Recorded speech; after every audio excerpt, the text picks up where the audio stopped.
Hello students, today let us see what are the different issues existing in the community and how awareness could be created and the actions that community psychologists could take to solve these social problems. India is a young and developing nation that has issues needs to be addressed for the development of the nation.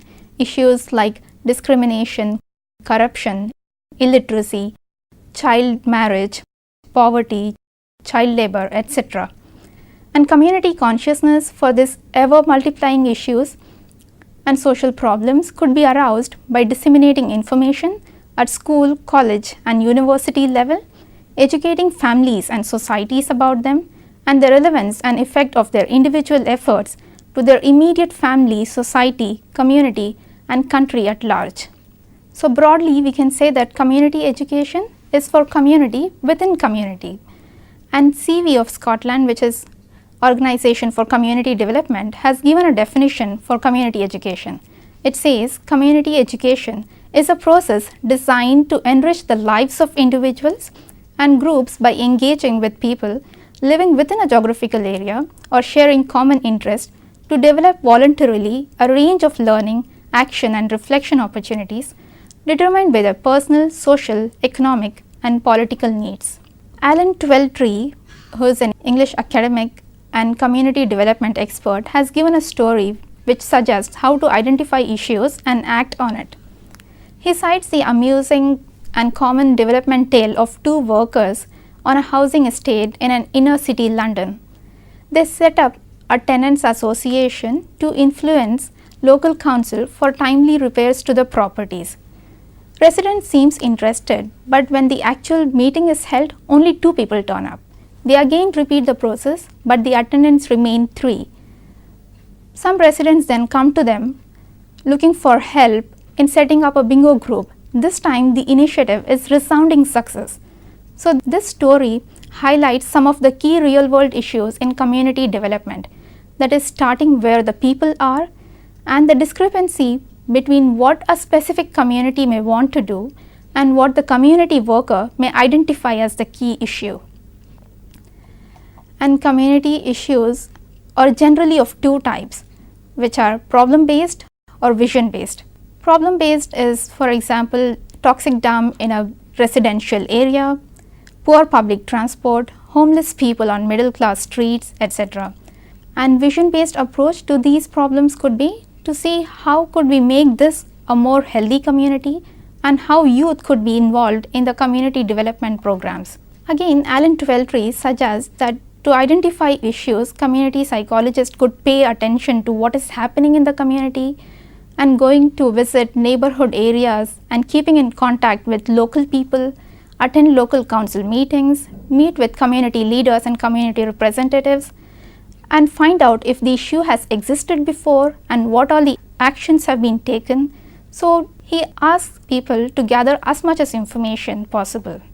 And in finding out what are the issues existing in the communities, there is usually 6 common mechanisms involved: identifying issues formally, conducting interviews, questionnaires, request for submission on a particular issue, focus group, public meetings and forums. And through 2 types of research, community issues could be identified. They are quantitative research and qualitative research. Quantitative research is presented as numbers, percentages, statistics, example data collected by the Australian Bureau in the National Census, and quantitative data is often associated with hard science, whereas qualitative research is a means of seeing the world through the eyes of others. It includes focus groups or interviews, and it is more exploratory and flexible in nature than quantitative research. Though qualitative research does not have its base on hard statistics, it has developed its own discipline, rigor and methodology, particularly through the work of social sciences. So when community psychologists identify issue, they also try to describe the extent or the parameters of the issue, refine the understanding of the issue, gather more information, participate in research and analysis, promote community involvement, make contacts and develop networks, motivate others. So basically they try to lay the foundations for effective development of goals and strategies. Now let us see how informations could be made available to the public, or how awareness could be created in the public. Arousing community consciousness and action for handling problems is possible through formal and informal education, community development and participation, adult education, and youth work. So, apart from educating at the school, college, or university level, awareness could be created about the social problems in the public through conducting seminars, which is a public meeting at which an issue of interest to the community is discussed, or performing street theatre, which is a powerful means to convey a profound message in a way that is easily understood and is also entertaining, or organizing demonstrations, rallies, and marches. These are classic social actions which include signs, long speeches, or some elements of street theatre. Awareness could also be created among people through picketing or organizing a strike, and it is usually applied at a particular plant or corporation or industry, but there is also a possibility of general strike, a situation where everyone in the group, a community, or even a whole country refuses to work for a day or a few days or indefinitely until those in power accept to listen to people's demand. Organizing a boycott is another way, which consists of refusing to deal or trade with a company, a city, state, or country that the boycotters believe is doing something morally wrong. Or a sit-in could also be organized, which is often an act of civil disobedience, involves people occupying a space, perhaps the office of an official, who made or represent a policy that the group is protesting. And the powerful means of recent times are mass media and internet, and through them information could be provided to a large group of people at one go, and creating awareness and arousing community consciousness becomes easy and effective through them, as they are very popular, entertaining, and educating. And studies have demonstrated that when long-term mass communication campaigns are designed and executed according to sound principles, they can play a meaningful role in changing behavior, either directly or by helping bring about environmental change at the institutional, community, or policy level. UNESCO states that whether through the media or school, education must inform, but it also must form. It must provide them with a sense of meaning to guide their actions and provide a basis for the analysis of concepts that will prevent chauvinist and irrational explanations from being accepted. In creating awareness, information could be provided to the public more persuasively so that they engage in action. Information should be presented in the manner that it emphasizes the urgency to take action. And arousing community consciousness may or may not be easy, but response to the social problem would result only when the individual understands the importance of the issue at hand, the difference his contributions could make, and the consequence of his actions. Therefore, presenting the social problems to the public should persuade them to take action. And there are two routes to persuasion, which are central and peripheral. If information is presented through central route to persuasion, it consists of thoughtful consideration of ideas, concepts, and arguments of the message. So, when a receiver is doing central processing, he or she is being an active participant in the process of persuasion. And central processing has two prerequisites. It can occur when the receiver has both the motivation and the ability to think about the message and its topic. And if the listener doesn't care about the topic of the persuasive message, he or she will almost certainly lack the motivation to do the processing. On the other hand, if the listener is distracted or has trouble understanding the message, he or she will lack the ability to do the central processing. Peripheral routes to persuasion occurs when the listener decides whether to agree with the message based on other cues besides the strength of the argument or ideas in the message. For example, a listener might decide to agree with a message because the source appears to be an expert or is attractive. Peripheral route also occurs when the listener is persuaded because he or she notices that the message has many arguments but lacks the ability or motivation to think about them individually. And fear is also a peripheral cue and has been found to be an effective tool in arousing communities' awareness about social issues. Now, why does it matter which route an audience member takes when hearing a persuasive message? Because research has found that when attitude change occurs through central route to persuasion, it lasts longer and people engage in active action. And some psychological aspects need to be taken care of while designing messages to arouse community consciousness. Because individual and groups differ, and those for whom the subject has personal relevance do central processing of the message. For them, the message must have rich content. Others process the message peripherally. For them, advertisements with peripheral cues should be designed. For example, if one has to design AIDS awareness ads, they face two target groups: parents of teenagers and the teenagers. Parents of teenagers find the issue personally relevant and are also knowledgeable about AIDS, so they would seek high quality messages that are rich in information and logical. On the other hand, the teenagers know less about AIDS and do not find it personally relevant. So for them, peripheral processing of ads is better and should be designed accordingly. Now, having seen how to identify community issues and the different means through which awareness could be created, let us see what action plan community psychologists could have to solve these issues. First, as we have seen, assessing community situation is important. And community assessment is a process of gathering, analyzing, and reporting information about the needs of a community and the capacities or strengths that are also currently available in the community to meet those needs. So, a community assessment begins by convening a group of citizens, establishing a vision, and prioritizing the issues that require change. And after assessing the community situation, key problems has to be identified, which would also involve bringing people together to identify what has to be solved and identify goals and strategies, and forming and maintaining the organization to meet these goals and strategies are important at this stage. And community psychologists should also have an alternative, because analyzing the alternative objective of the plan gives direction and sustains the plan when the main objective does not seem to work out. And finally, after identifying and having an action plan is important. So putting together a plan of action, who's going to do what, when, how, resources required, etc. is important. It is also called strategic state.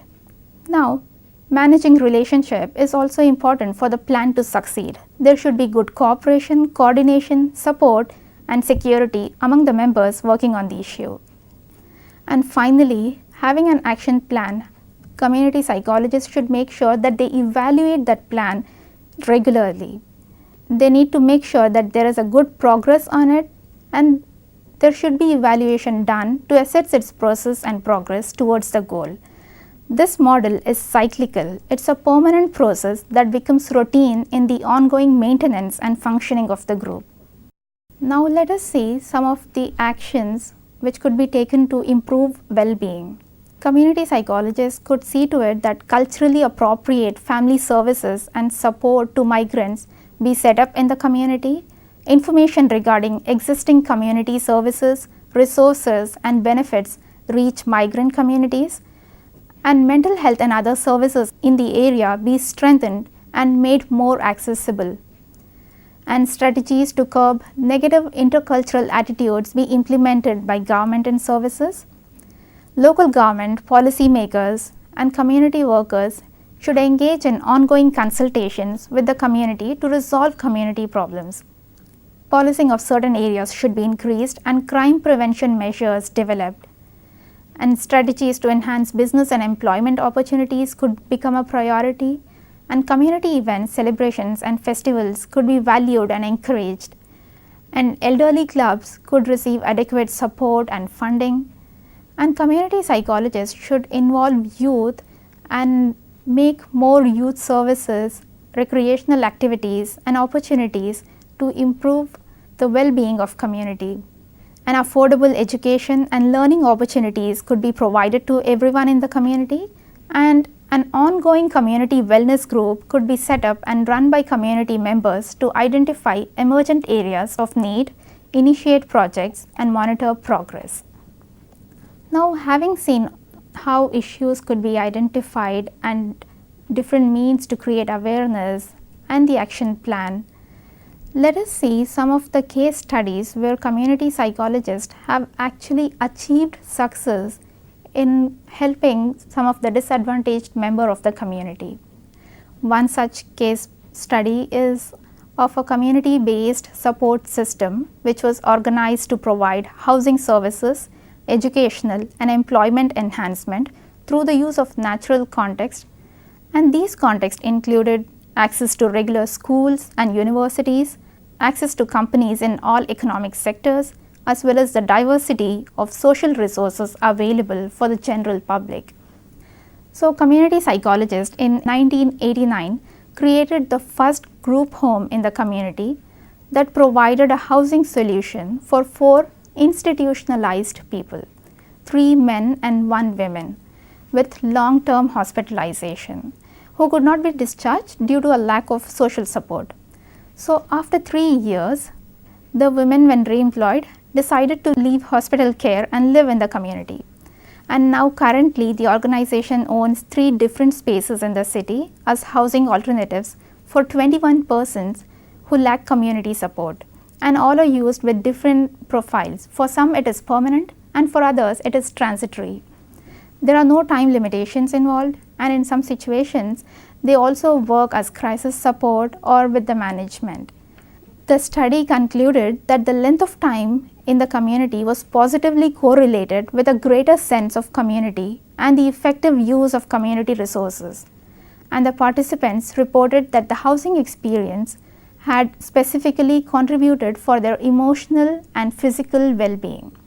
We could also take another example of the support employment program, which sought to help people with the experience of mental illness in the open labor market. This paradigm states that a larger number of people achieve success through their professional integration, and this is based on the premise that all individuals, despite their differences, should have equal opportunities to reach the labor market and should actively participate in society. This may seem like a simple and linear concept, but it makes a large difference when implemented. The professional areas of the 18 new opportunities were created during the year 2007, and of all the opportunities made available, 6 were successfully completed, 4 resulted in a working contract, 11 transitioned into training for 2008, and 2 were less successful as because of a health reason for one, and the other decided to go back to school. These case studies demonstrate that community psychologists could actively involve the disadvantaged member of the society and could create means for them to have more resources available and lead a more productive life in the community. And with similar principles and premises, there was another support education paradigm which focused its attention on the relevance of academic success factors. Now, people with the experience of mental illness often have unfinished degrees. So, the opportunity to return to school to complete such degrees or diplomas was transformed into an element for the process of building individual social support systems. And these initiatives' impact has increased the job options and personal and family satisfaction. And since 2000, the program supporting the educational area has provided 350 people with an experience of mental illness, and among them 250 participants were integrated in continuing education program, examples like computer or languages, and 100 people in regular curriculum for basic degrees to secondary and universities. So, all these case studies demonstrate that community psychologists could actually go ahead and conduct research and involve the vulnerable population in their work.